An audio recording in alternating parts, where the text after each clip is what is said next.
For sure. I'm David Loeb, and this is Sam Gray. Oh yeah. Good to be here today, and we are kingClean. So we represent a diverse group of athletes from a diverse group of sports. Between us, we have experience in ultimate, track and field, soccer, golf, and basketball, to name just a few. And so within that market of high school athletes, we represent a very broad base, including all the way from recreational, very sort of casual, to very competitive everyday. So we really have a broad knowledge base of our market. We are kingClean, focus on your game, not your gear. Our mission is to provide an easy way for athletes to deodorize their gear, even when their gear can't be put in the washing machine, in a way that is easy and effective. So we created a visual library with some symbols for association that included a lion, which is very representative of sort of dominance, championship, some sports images, an inspirational quote, these ideas of royalty to convey a message that our brand would be sort of a winning brand and a brand for competitors and athletes. The problem is stinky, dirty sports gear.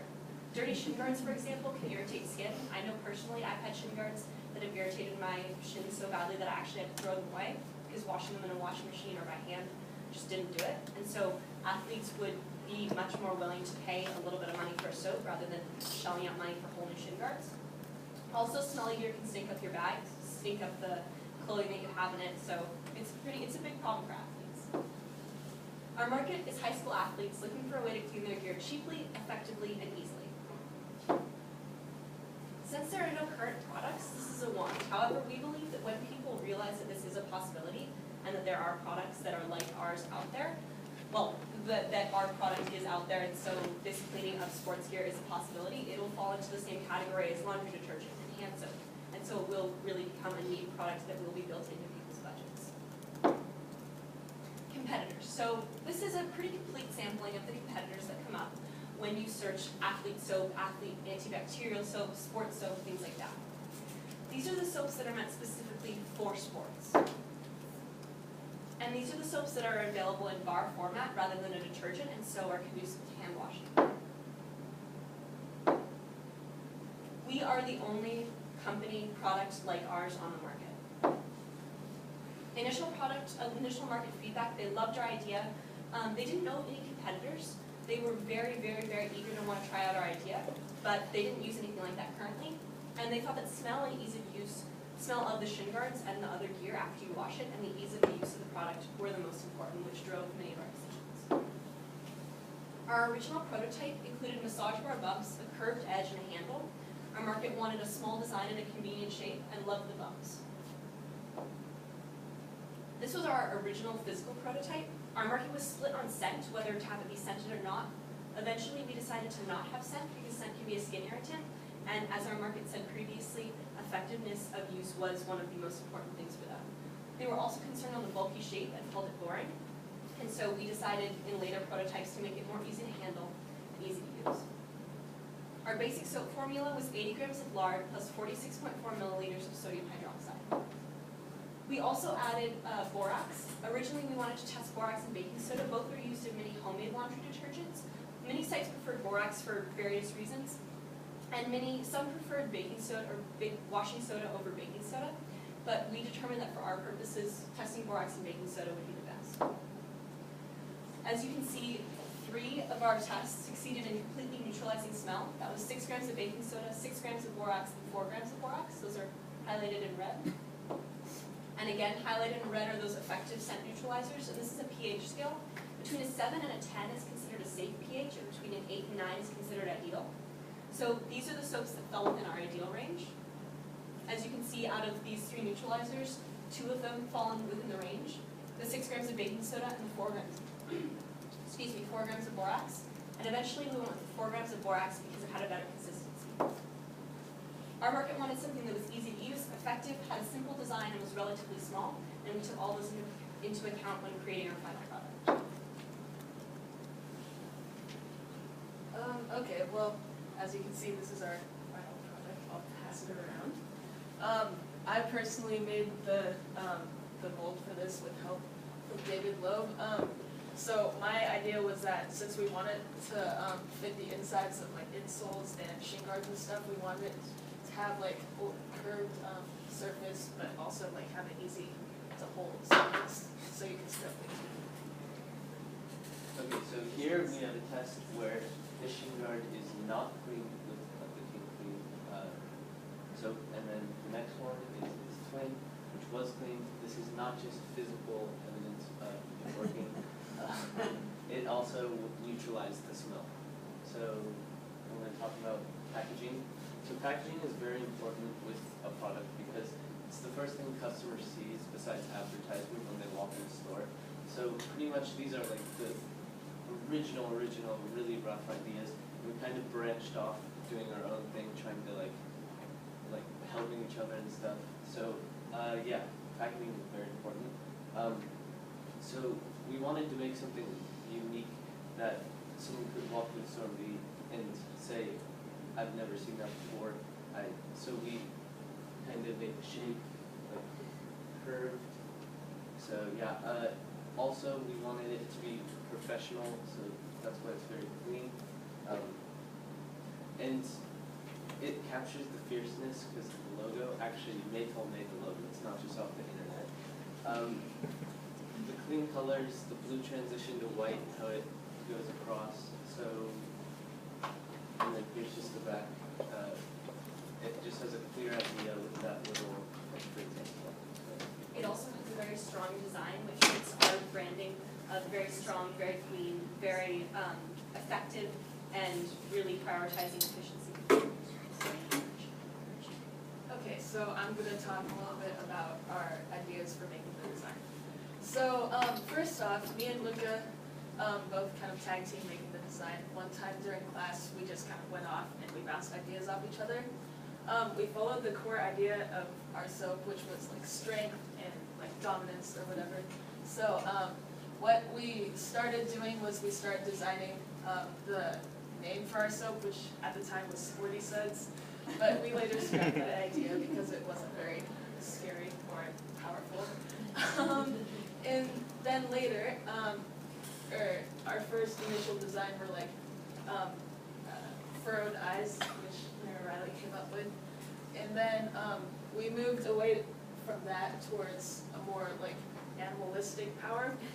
And so I found a picture of a lion, and then I used it as like a reference to create my own. And the three main components you see here are the colors, the specialized logo, and the font, which we later changed to fit our market. So the reason we chose the lion was because it was a strong symbol. These are words that we got from market feedback, and they match up perfectly with our visual idea about the symbol. So.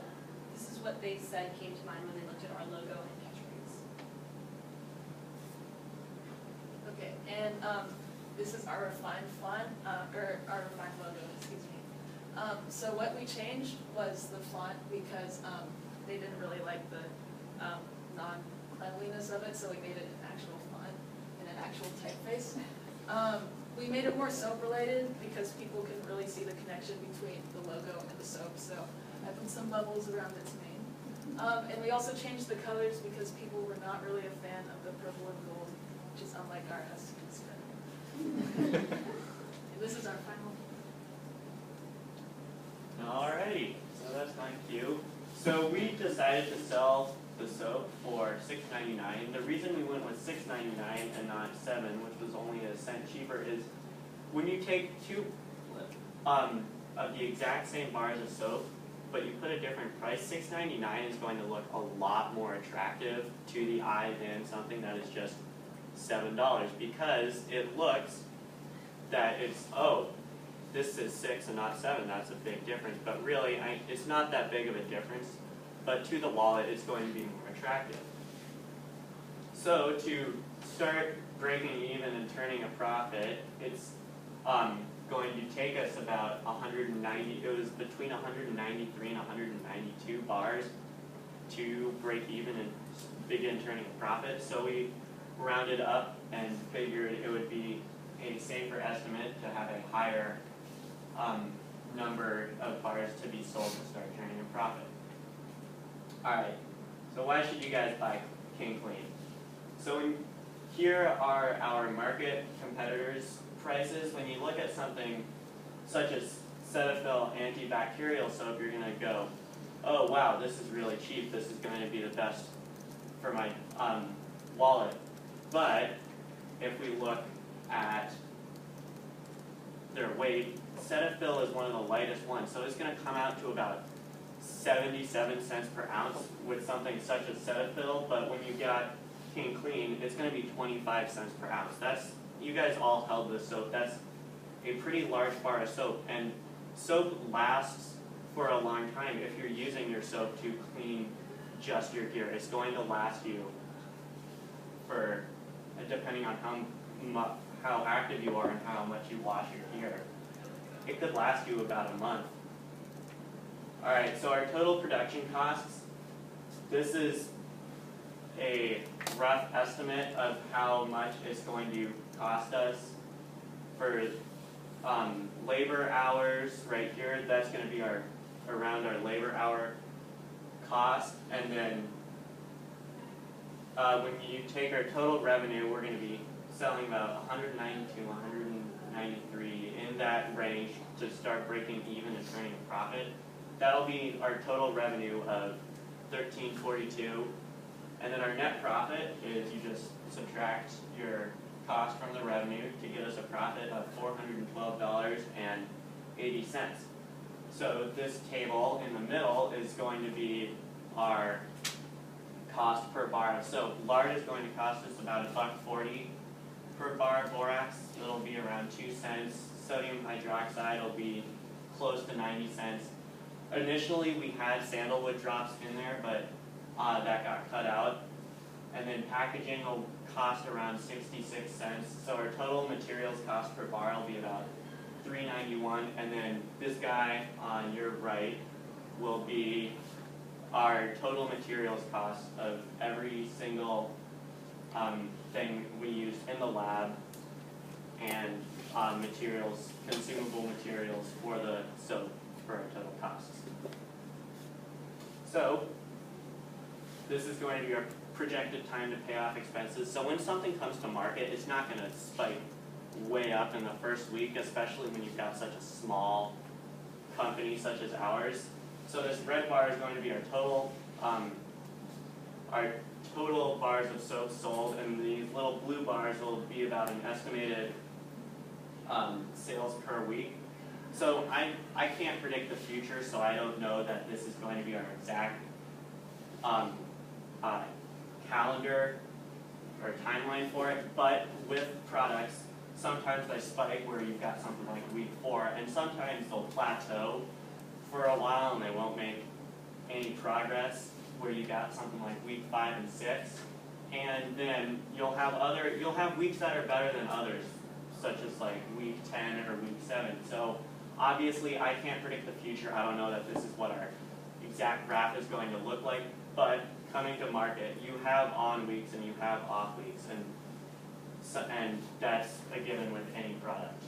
But based on our projected data, it would look like we would start turning profit in about week 10. Yeah. Okay, so looking forward more into the future, we decided on originally a couple of things if we were to really get going, and the first two are kind of married to each other. It's minor customization, right? So what we would do is, firstly, the first thing that came to mind is obviously create different smells. Originally, we had one uniform smell because we knew that if we're going to hit the whole market of athletes who need clean gear, we can't be too specific because that'll stop a lot of people from wanting to buy our product. But once we get our name out there, we'll be able to really tap into the relatively diverse market that is athletes. So we'd be able to have different shapes, maybe like a soccer ball for one, or a baseball or something like that.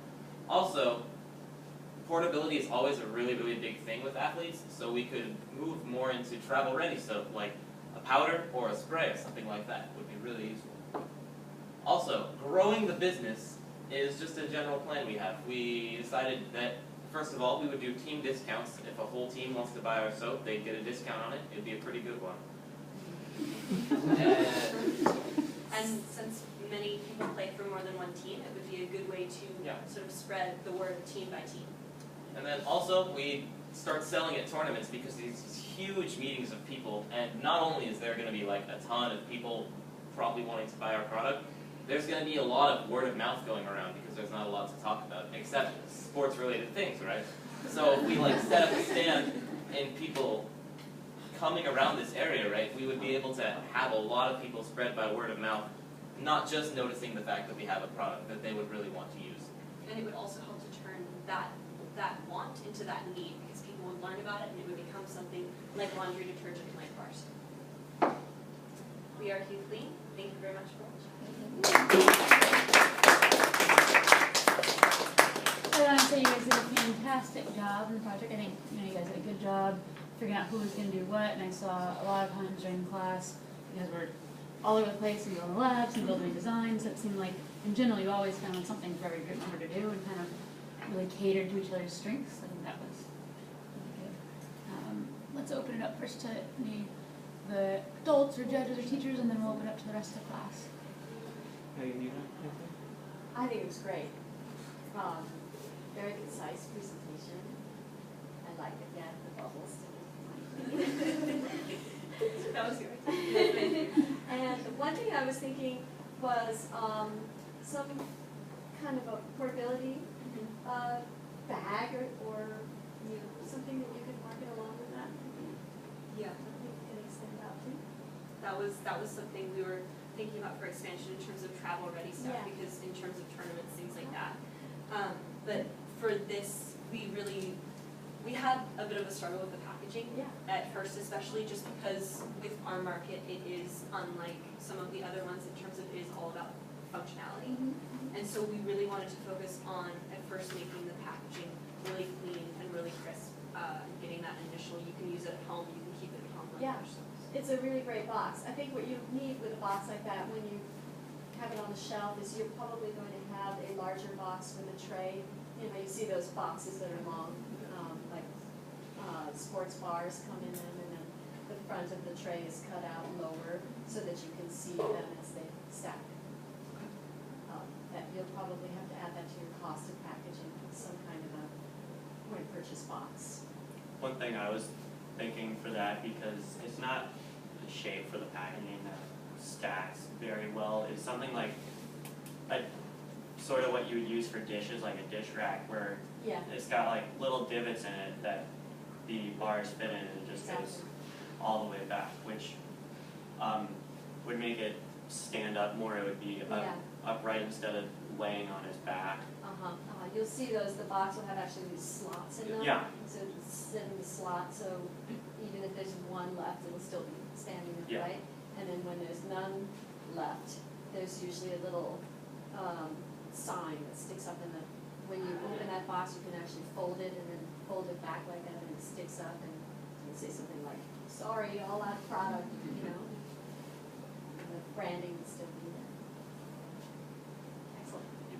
Yeah, I thought it's really, really good. Like, it really holds together. There's smart decisions that you made in terms of using your classmates. I mean, often people use their classmates because it's easy, and I don't think you did that here. Like, you use the classmates because that's who you're targeting, and I think that's really smart and efficient, like super goal-oriented.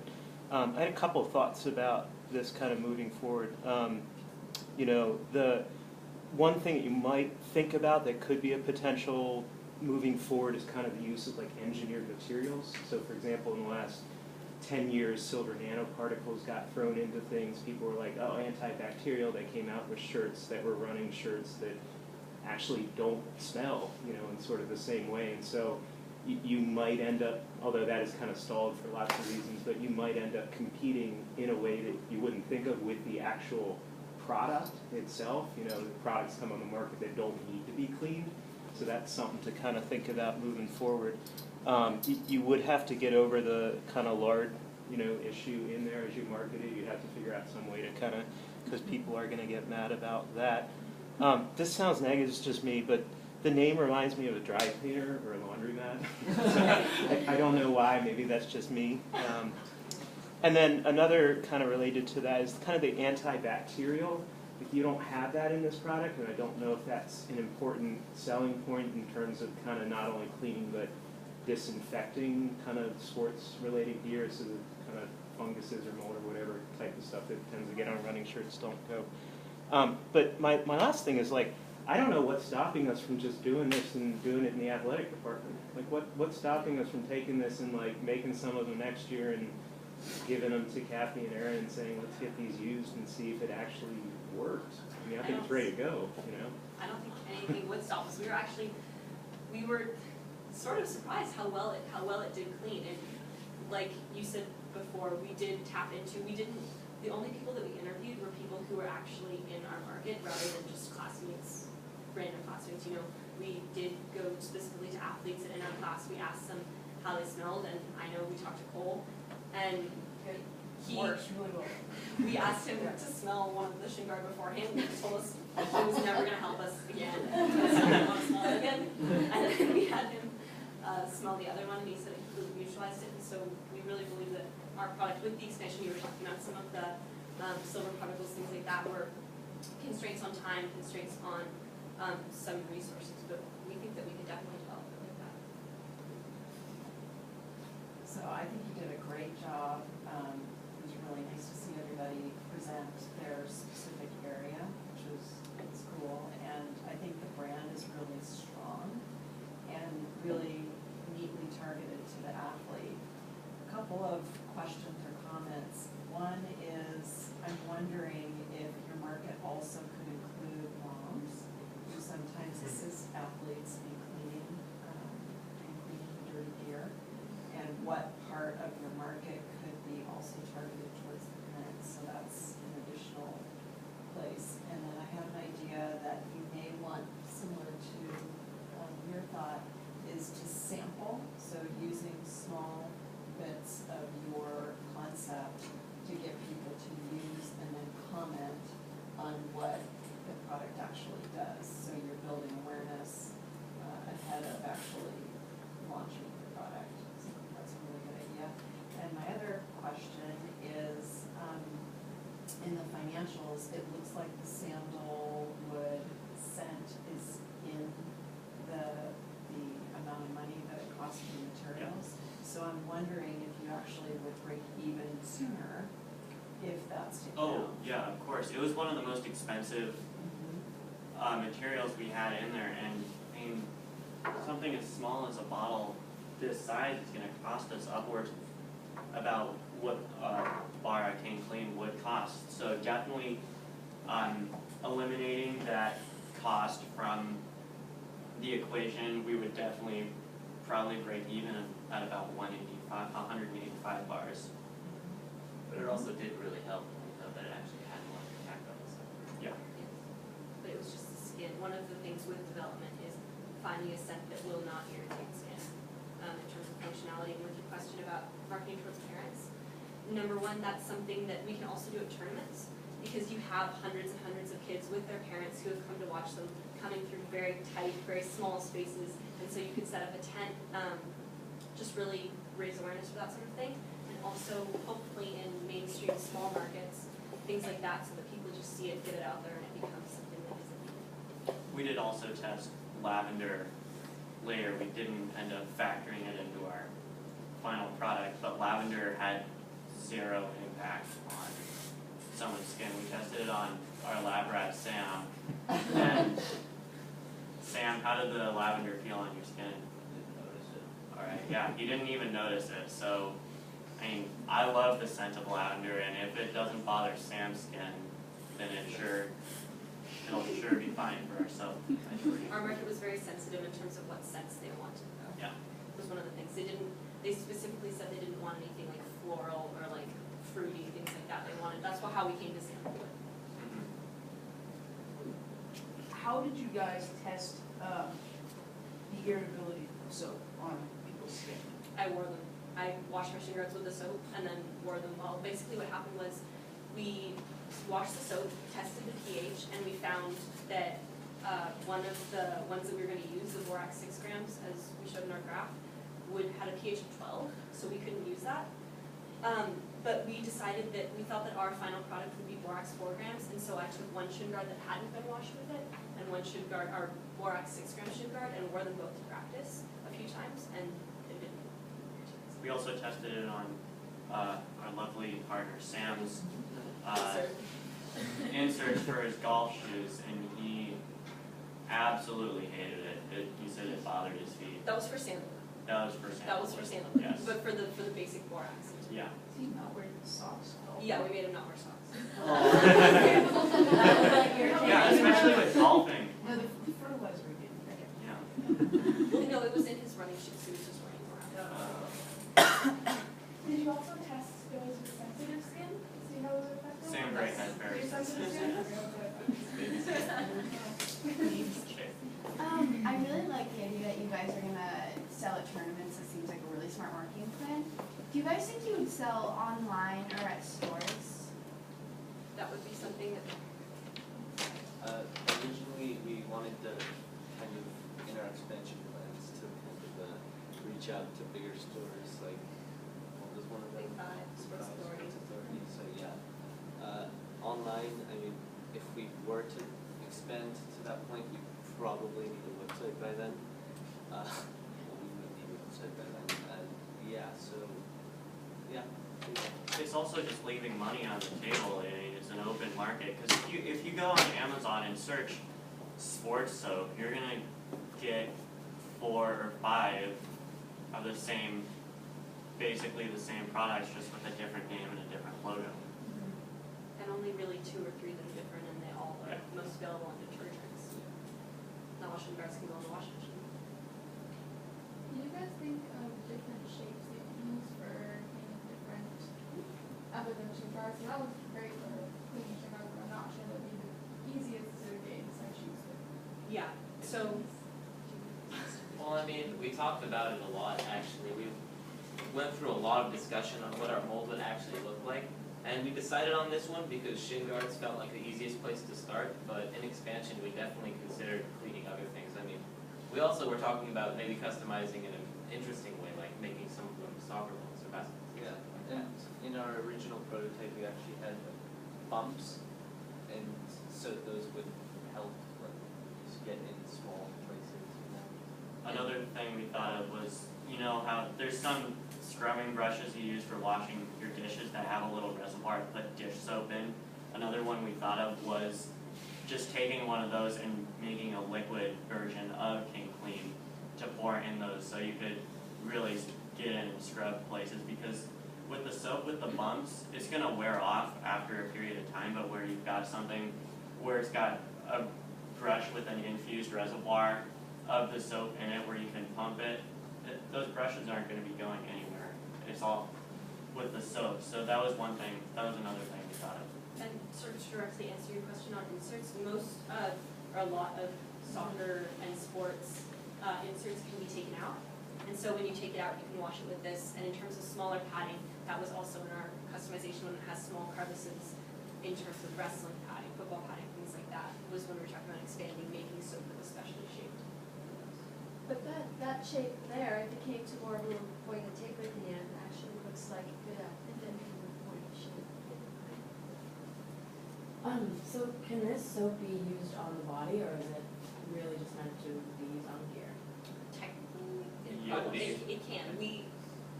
Our tests were all hand washing, so it's not irritating, it's just specifically meant for. Yeah, it's soap, you can use it for whatever you wanna wash, but We just it's, able to brand it it's, towards. yeah, it's designed specifically for sports gear. But with it being like rubbed on your feet with shoes or shin guards, it's gonna have a lot of exposure to skin, so yes, you can use it on your hands. So what makes it different than any other soap?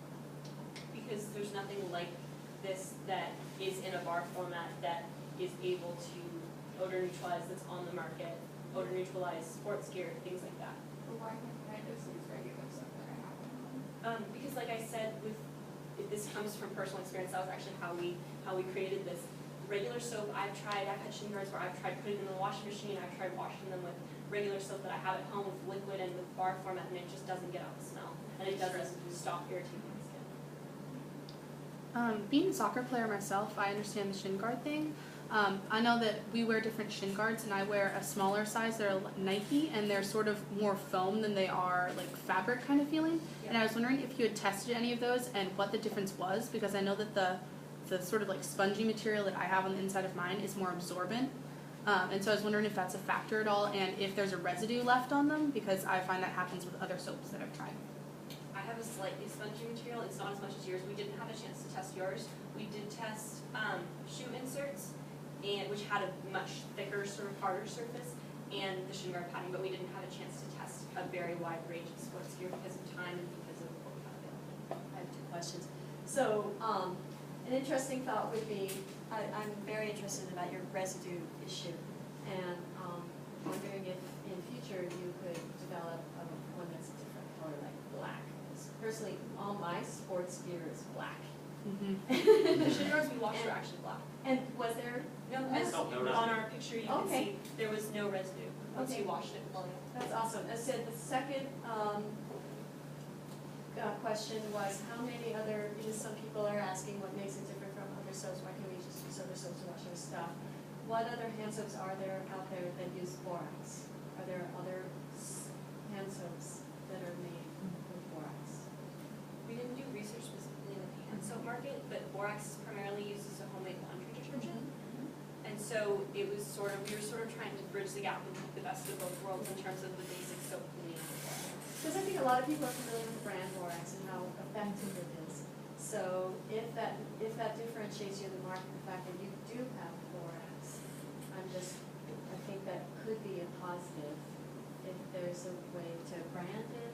I don't know if borax is an ingredient that you have to, say you're using when you use it to formulate a product, but that could help differentiate from other soaps if this is the only one that has borax. I have a question that's kind of along the line of Megan. So you guys did a great cost analysis looking at which companies sell for different prices and then comparing that to the size of their prices. And it looked like of all of your competitors that you have, the only one that was a little bit cheaper was the AtScope sports cleaning wash. And I was curious if you guys had looked at that at all to see what makes yours better or different, or if I was going to pick one of those two, which one I would rather have. Again, this is a detergent. And so it's sort of that idea that, and this is a lot of the things that were detergents were primarily geared towards things like shirts and shorts. And so ours still is in our own little section of the market. And ASCO is also a liquid. So all of those are liquids except for yours? Or detergents. Or detergents. Detergents, yeah. Powder or liquid forms? This is actually a bar, and this may come in a bar, but this is specifically actually meant for hunting gear. So it's, again, a little bit different. And this is just a basic antibacterial soap. And Hunters comes in, this was my area of research, and Hunters comes in a few different shapes and sizes, and so there's a liquid one. And is there borax in their formulation? Not that I recall, no. How does the process of cleaning compare to throwing some detergent into a washing machine and throwing your things in with yours? Yeah, like what do you actually do to use this? All you do is, say you have the shin guard right here, all you do is rub it against the shin guard. And then what we did for our testing was we washed it in some warm water and just rubbed it against the surface of the shin guard and then rinsed it out, just sort of using your hand to help to clean it, and then rinsed it off in cold water. So is there a selling point in terms of the kind of in situ, like you don't have to go to a washing machine and use this, like you just pull it out on the field even, you know what I'm saying? And like, I mean, you'd have to figure out, is there a way to streamline that process? It's a lot more like convenient. buckets of water, you know what I'm saying, like on the playing field, but if there a way to kind of in the process of, oh, this smells terrible, I'm between matches at a tournament, I'm going to take care of the smell right now, that might be a big selling point. That would be something where in expansion we would go to something, say, like an aerosol such as Febreze, but with the problem we've run into with Febreze is that irritates our skin, but if we have kingClean and a spray, because no one's going to bring like buckets of water onto the field in between games, because first off, they're going to have to dry out those shin guards, because wet, soggy shin guards don't sound too fun to play in. So that would be something where we would expand to like a liquid spray bottle like what we've got down on the bottom left, where it's just a liquid and there's a little pump in it, so it's not a pressurized aerosol that harms the ozone. So it's really just water or some kind of a solution with our soap, and that would probably dry out quicker than if you were to have those Home Depot buckets and scrub your shin guards in those on the sidelines. But also with that idea, a smaller section, or even this would be ideal for travel and for tournaments because you can wash it, say, even in the sink or in the bathtub, even when you don't have access to a washing machine. Yeah. With the exception of like gear that you can't put in the washing machine, and other than mobility, is there an advantage to washing it with a bar over putting it in the washing machine? There is an advantage to this specific bar because washing machine, as from personal experience, doesn't always clean it all the way. And so even if you can put your gear in the washing machine, this would be an ideal way to wash your gear because you know that it gets into every crevice, you know that it's especially, you can focus on the spots that you know are the worst. That and it will be faster, like you just need to rub it over a few times with bar soap instead of waiting for like A 40-minute half an hour. cycle. And if you want to, you can do it right after like a game, right? I mean, right after. I think this will be our last Yeah. question, I'll let you guys switch over. More of a comment, I'm really sold on the bar soap, and like Gabe said, I totally think you guys should do this if you're able to. Looking forward, I think probably the most important thing that I would think we need either improvement or just tweaking is finding different ways to deal with different materials. Yeah. So. Good. Thank you very much. Thank you guys.